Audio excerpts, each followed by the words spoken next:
My name is Jason Krueger, and I've launched over 100 weather balloons, and I'm going to share some weather balloon facts with you won't find anywhere else on YouTube. Subscribe to my channel to learn more information on how you can launch a weather balloon with the camera, or download the guide in the link below, and you can learn how to start a weather balloon program at your school or district.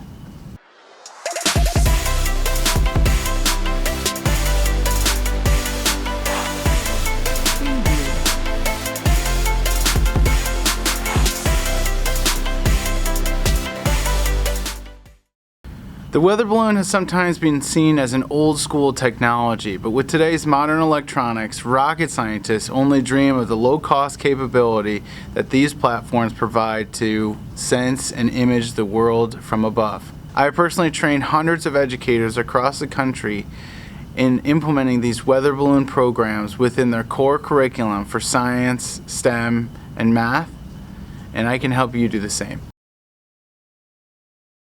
So meteorologists use weather balloons to study the atmosphere. And you might say, hey, we have satellites that give us all this information from above. But the meteorologists will send these balloons up, and they typically contain a temperature, pressure, humidity, some kind of GPS for telling us where it is.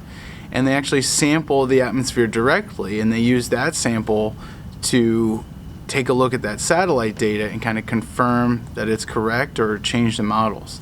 What's interesting is that this is kind of a global cooperation. There's over 900 sites around the world that send up meteorological balloons or weather balloons every day, and it's coordinated so that they all launch around the world at exactly the same time, which is noon and midnight London time. And all that data is fed into the computers along with that satellite information to give us the forecast that we have today for our apps and for TV. In the early 2000s, hobbyists and educators started using weather balloons to send up student projects that also had tiny cameras on board. And when I started, we actually were launching film cameras, and you would actually go to Walgreens and get it developed. So you could see what's happening. And now that we have these small GoPro cameras, this is what these images and videos that you've seen on YouTube are taken. And it looks like space.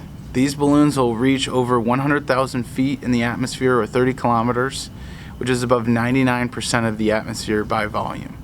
You know what? The best part about this too is you don't need to be a rocket scientist in order to launch these balloons. But is this really space?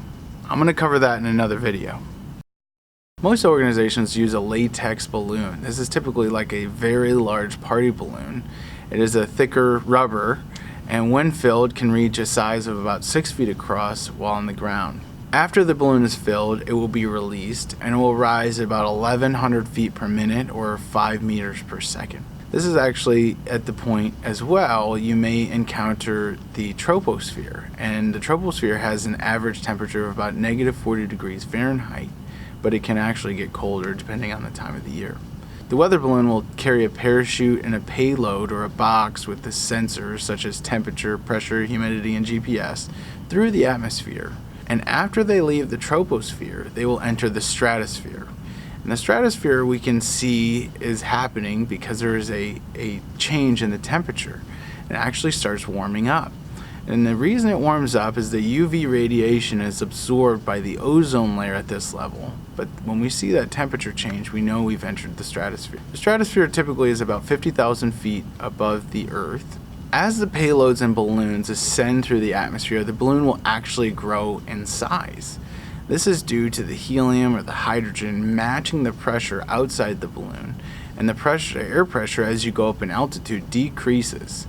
So like I said, when we launch, the balloon is about 6 feet across, and actually right before burst it will grow all the way to approximately 27 feet across. This is about 4.5 times the diameter.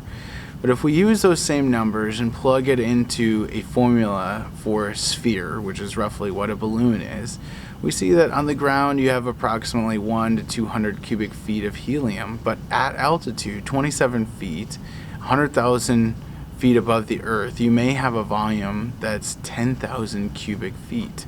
When the balloon reaches its maximum size, it will actually burst and start falling back to Earth.